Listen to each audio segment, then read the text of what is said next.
Welcome to Midcard Maniacs, I'm Jay. And I'm John. And today we're doing our AEW Full Gear 2020 predictions. Yep.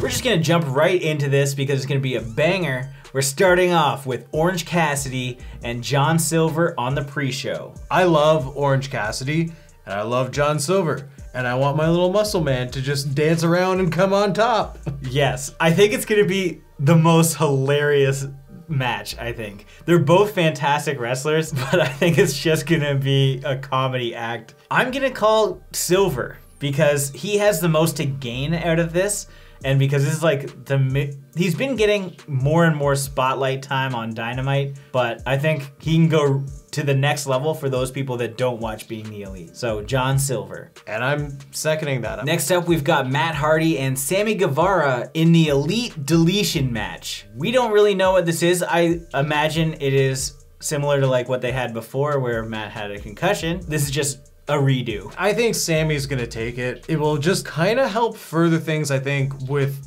the whole inner circle, inner drama that's kind of happening with MJF. I don't know. I think it's gonna be a great match, much like the previous match was supposed to be. I just hope there's no issues because they're gonna go hard as usual. I think I'm gonna go with Sammy simply because it will help drive Matt back to the broken Matt that he's been wanting to get back to.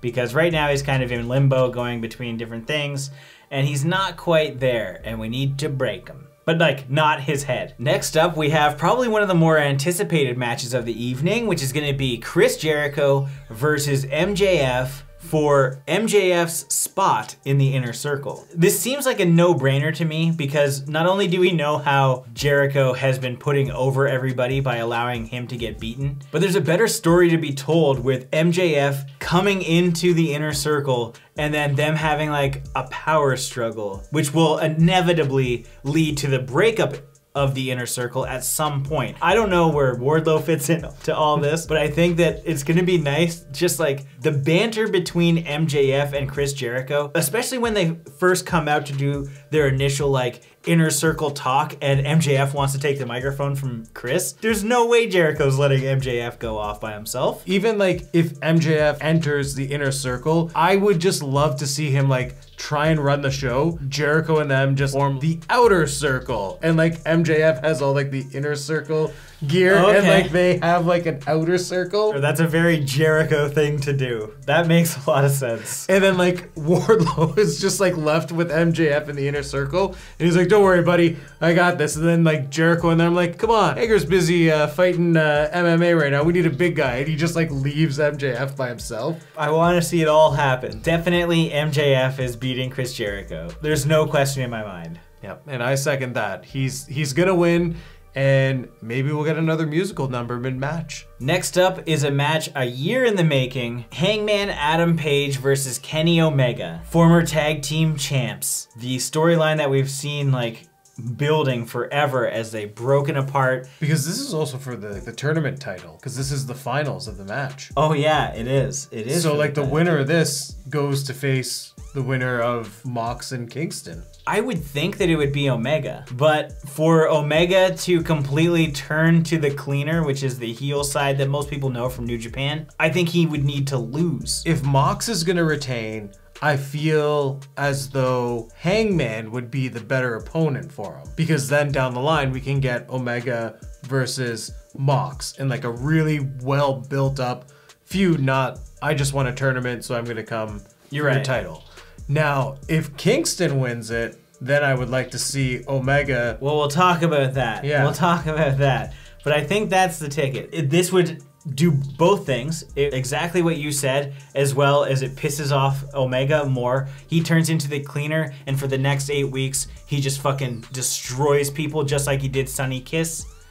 He just bodies everybody. I think it's Hangman's time because Omega taking the loss isn't going to hurt his character. It's only going to help the heel turn. And if Hangman loses, then you don't want him to have the Jannetty effect where he's seen as the weaker link. That's very true. But like we all like Hangman anyway, so it's not like, oh, because we want this other cooler thing for Omega, Hangman, you can take this one. And Hangman versus Mox would be a good match. Oh, 100%. It would be fantastic. So yes, we're both Hangman. Next up, we've got the AEW Women's World Championship between Hikaru Shida and Nyla Rose. I think that Nyla's gonna take it. It seems pretty straightforward to me. I like Shida, and she's done a great job, especially through COVID.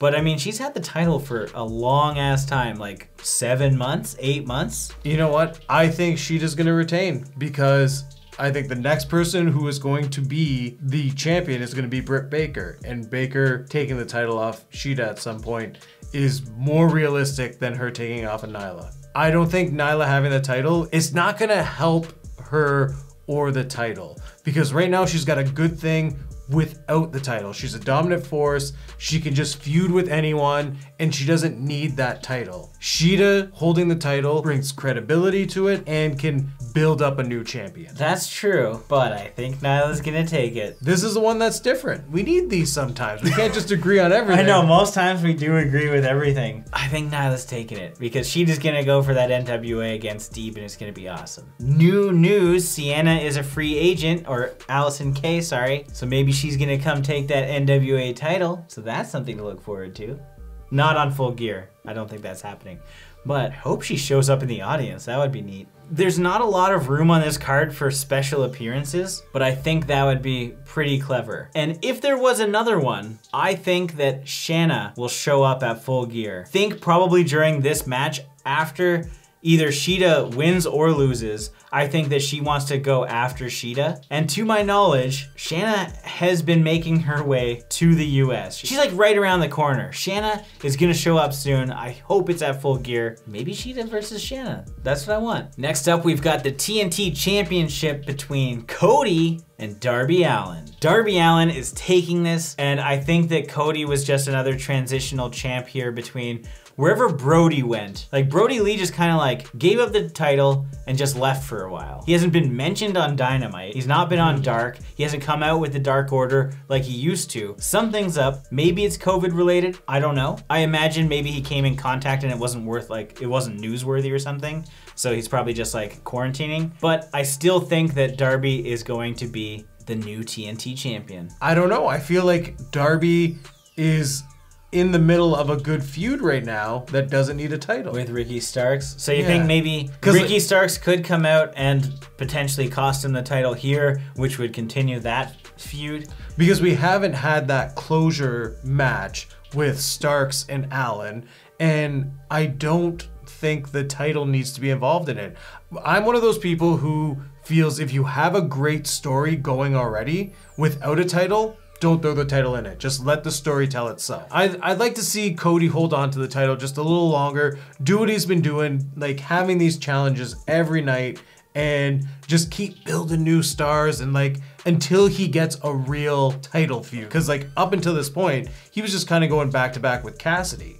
So like Allin getting in the picture is just like the second chapter of a match that we had like a year ago. I just want Allin to do his own thing with Starks. This is gonna be a great match. I think Cody's gonna take it. I think he's gonna keep the title. If Darby Allin does win, I wouldn't be surprised, but I would rather have Cody take this one. Sticking with Darby. Next is one of the most anticipated matches of all time. It's the AEW Tag Team Championships between FTR and the Young Bucks. FTR had made it very vocal even before they were in AEW. When they were in WWE, they're like, we will fight the Young Bucks. You can quote us on this tweet or whatever. And Young Bucks did the same. And so they built this feud for like 2 years. FTR basically wants to destroy every tag team.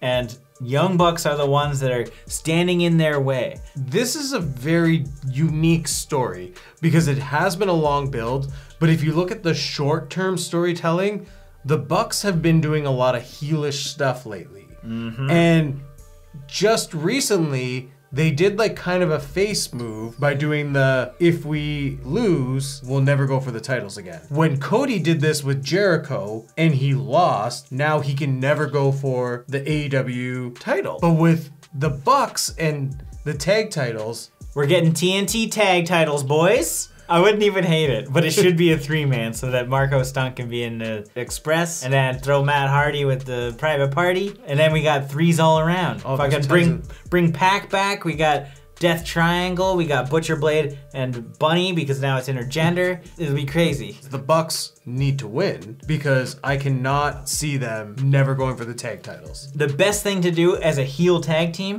is make a stipulation and then go back on your word and say, are you guys kidding me? They're complete assholes. So to lie about a stipulation, like, they don't give a shit about Tony Khan at this point. They're just like, here's 5,000 bucks, here's 10,000 bucks. They're gonna go for the title again, even if they don't win. What could be interesting is all these tag teams and people that they've been attacking could like screw them out of this match because they're like, you know what, we're tired of you guys thinking you're the best and can walk over everyone. They're gonna ruin the match. There's no way. I think that they can lose. It wouldn't be unnatural for a heel to say, just joking. The stipulation is one of those things that they could just forget about or create a new stipulation to like undo this stipulation. Right, like maybe they could even have a briefcase or something hanging from the middle of the ring. It could happen. I like FTR. I want FTR to win, and I think they will. I think they're gonna retain. Choose Young Bucks or FTR, because you've gone back and forth twice. I know. I'm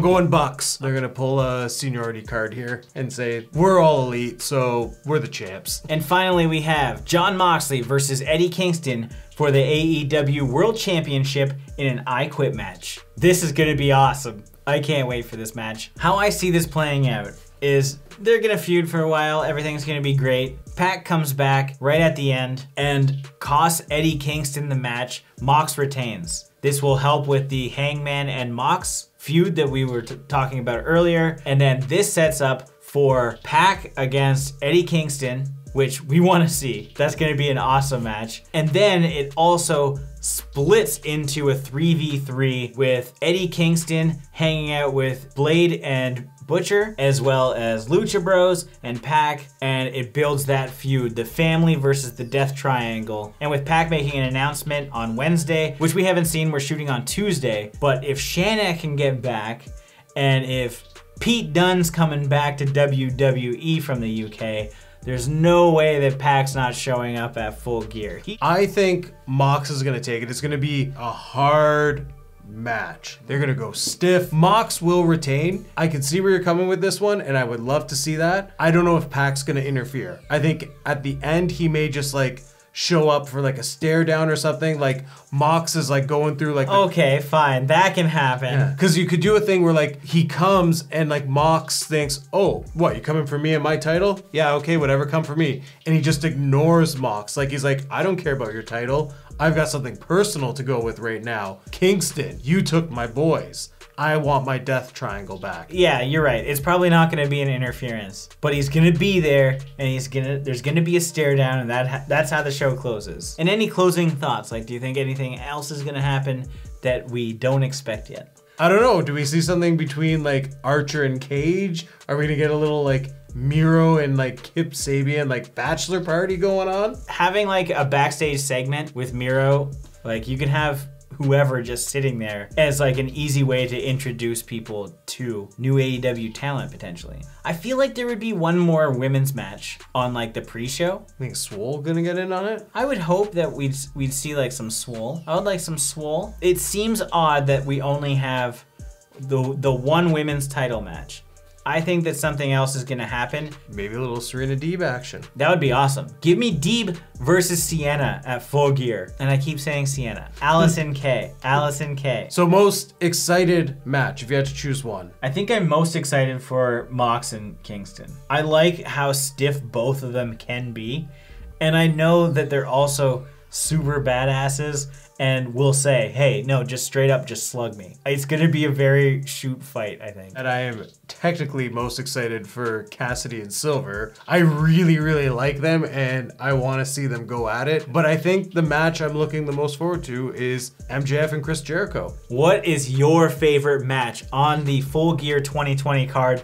Let us know in the comments. Let us know your full predictions. I do have them in the first comment that's pinned. You can copy and paste them into your own comment and let us know. And if this is your first time here, make sure you subscribe to the channel to stay up to date with everything Midcard Maniacs and enjoy Full Gear 2020.